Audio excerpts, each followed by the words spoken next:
स्वागत है आप सभी का हमारे एक और नए वीडियो में। आज का जो वीडियो है आपका आईआईएससी बेंगलुरु के ऊपर है। ठीक है, आपको पता होगा कि जो लोग जेडब्ल्यू में भी टॉप करते हैं वो लोग बहुत बार आईआईटी बॉम्बे को छोड़ के वो लोग यहाँ पे आने का ट्राई करते हैं। क्यों? क्योंकि इसका लेगेसी ही वैसा है। ये एक बहुत ही अच्छा इंस्टीट्यूट है। एनआईएफ रैंकिंग में यूनिवर्सिटी कैटेगरी में हमेशा टॉप 1 पे रहता है। तो आज हम लोग बात करेंगे कि आपका जो एलिजिबिलिटी क्या है इसमें जाने के लिए, एडमिशन कैसे ले सकते हैं, फीस कितना है, कट ऑफ क्या है, प्लेसमेंट किस टाइप का है, हर चीज़ आपको पता चल जाएगा। ठीक है, तो वीडियो में एंड तक बने रहिए ताकि आप कुछ भी चीज़ मिस ना करें। तो सबसे पहले आईआईएससी बेंगलुरु के बारे में जानते हैं कि ये आपका 1909 में फाउंड हुआ था। ठीक है, इंडिया का एक ओल्डेस्ट रिसर्च यूनिवर्सिटी है।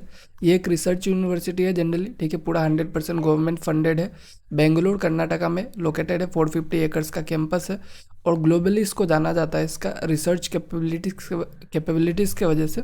और इंडिया में भी ये टॉप रैंक्ड है और वर्ल्ड रैंकिंग्स भी इसका बहुत ही अच्छा है। ठीक है, आईआईएससी स्पेशल क्यों है? क्योंकि आपका ये बहुत ज़्यादा प्रेस्टिजियस है। आईआईटी से भी ज़्यादा अच्छा रैंकिंग इसका वर्ल्ड वाइड है। ठीक है, जेडब्ल्यू टॉपर्स भी जो है आईआईएससी में मतलब जाना चाहते हैं। ठीक है, यहाँ पे आपका मतलब एक प्रीमियर रिसर्च इंस्टीट्यूट है ये। ठीक है, यहाँ पे आपको हर ग्रेजुएट को 5000 पर मंथ इंस्पायर्ड स्कॉलरशिप भी प्रोवाइड किया जाता है जितने भी लोग यहाँ पे एडमिशन लेते हैं। ठीक है, और मिनिमम गारंटेड पैकेज आपका 27 to 28 लैक्स एनुअली रहता ही है। ठीक है, मतलब मीडियम पैकेज इसका बहुत ही अच्छा है। उसके बाद रैंकिंग्स एंड अचीवमेंट का बात किया जाए, नेशनल रैंकिंग अगर बात किया जाए तो #1 आपका एनआईएफ यूनिवर्सिटी की रैंकिंग में मतलब कि हमेशा ये टॉप पे रहता है। ग्लोबल में भी आपका क्यूएस रैंकिंग इनका आईआईटी बॉम्बे से भी अच्छा रहता है। ठीक है, 219 के अराउंड था। ठीक है, तो इस तरह से आपका रैंकिंग्स भी इनका बहुत अच्छा है। प्रोग्राम्स इसमें कौन कौन से ऑफर किए जाते हैं? आपका बीएससी रिसर्च 4 इयर्स 138 सीट्स रहता है प्योर साइंस स्पेशलाइजेशन में। ठीक है, और आपका BTech in maths and computing इसमें भी आपको 52 सीट्स देखने को मिल जाता है। बीएससी में आपको कौन कौन से स्पेशलाइजेशन मिलेगा? Biology, chemistry, physics, maths, earth and environmental science and material science.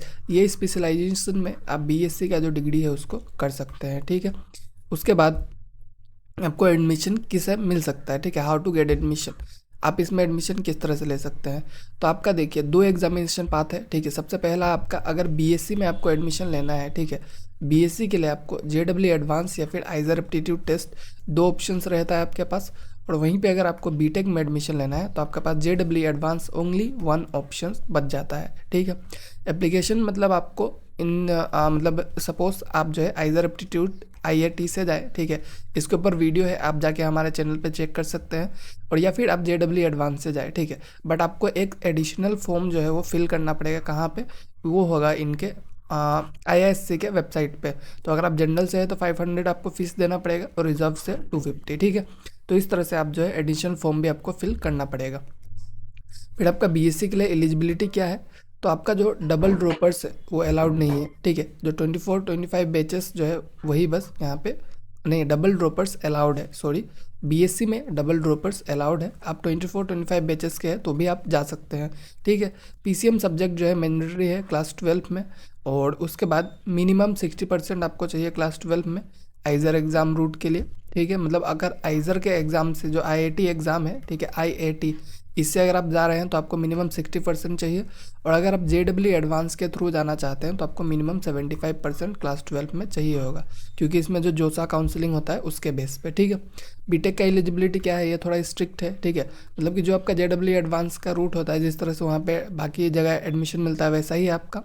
ठीक है, स्टैंडर्ड जोसा क्राइटेरिया आपका एप्लीकेबल होता है। 75% मिनिमम आपको क्लास 12 में चाहिए होता है। कोई भी डबल ड्रॉपर्स अलाउड नहीं है। मतलब 25 और 26 वाले बैच के जो लोग हैं वही लोग जा सकते हैं। ठीक है, मतलब 25-26 बैच स्टूडेंट जो है वो वही लोग एलिजिबल है। बीएससी का कट ऑफ का रैंक्स का बात किया जाए, ठीक है, तो अगर आप आइजर एग्ज़ाम से जाएंगे, ठीक है, तो एयर 43 से कम ही आपका जो कट ऑफ रहता है। ठीक है, मतलब कि आइजर एग्ज़ाम जो होता है, ठीक है, इसमें आप ऑल इंडिया रैंक 43 से अंडर अगर आप आएंगे, ठीक है, मतलब ये कट ऑफ था, इससे कम ज़्यादा हो सकता है कुछ, बट जनरली यही देखने को मिला था कि ऑल इंडिया रैंक 43 से कम में यहाँ पे एडमिशन हुआ है। और जेडब्ल्यू एडवांस में ऑल इंडिया रैंक 263 से कम में आपका यहाँ पे एडमिशन हुआ है। ठीक है, तो आप समझ सकते हैं कितना हाई कट ऑफ है इसमें अगर आपको जाना है तो। बीटेक का कट ऑफ का बात किया जाए जेडब्ल्यू एडवांस से, तो ऑल इंडिया रैंक आपका 856 या फिर उससे कम। ठीक है, क्योंकि इसमें सीट्स जो है वो बहुत ही लिमिटेड है। और फीस स्ट्रक्चर का बात करते हैं कि अगर आपको यहाँ पे पढ़ना है तो आपको कितना पैसा देना पड़ेगा पर ईयर। तो जनरल कैटेगरी के लिए बीएससी के लिए आपको 30,200 पर ईयर पे करना है, ठीक है। तो आपका 4 साल में 1,20,800 हो जाएगा। SC/ST के लिए आपको क्या करना है कि 20,200 पर ईयर, मतलब 80,800 टोटल 4 ईयर्स के लिए। और मेन चीज़ आपको यहाँ पे स्कॉलरशिप जो है वो मिलेगा ही 60,000 पर ईयर। तो 60,000 पर ईयर मिलेगा तो आप जो है 30,000 पे करने के बाद भी आपके पास पैसा जो है वो खुद का बच ही जाएगा। बीटेक का फीस स्ट्रक्चर का बात किया जाए पर ईयर का, जनरल का आपका 2,25,000 है, बट SC/ST का सेम 20,000 ही है, ठीक है। तो इस तरह से अगर आप जनरल कैटेगरी के होते हैं तो आपको बीटेक के लिए पैसा तो थोड़ा ज़्यादा देना पड़ेगा, ठीक है। अगर आपके पास पैसा रहे तो आप दे सकते हैं, ठीक है। बट मेन चीज़ यहाँ पे आपको स्कॉलरशिप भी मिलेगा 60 के, बट इसके बाद भी इसका फीस जो है वो थोड़ा सा ज़्यादा ही है। तो बीटेक में आपको जनरल कैटेगरी में बहुत ज़्यादा पैसा पे करना पड़ेगा। उसके बाद आपका जो स्कॉलरशिप का बात कर रहा था वो है आपका इंस्पायर स्कॉलरशिप, ठीक है। ये मतलब एवरी स्टूडेंट जो भी यहाँ पे एडमिशन लेते हैं उनको ऑटोमेटिकली यहाँ पे इंस्पायर स्कॉलरशिप के लोग एलिजिबल हो जाते हैं, ठीक है। उनको 5,000 पर मंथ स्टिपेंड दिया जाएगा गवर्नमेंट ऑफ इंडिया से, टोटल 60,000 पर ईयर, ठीक है।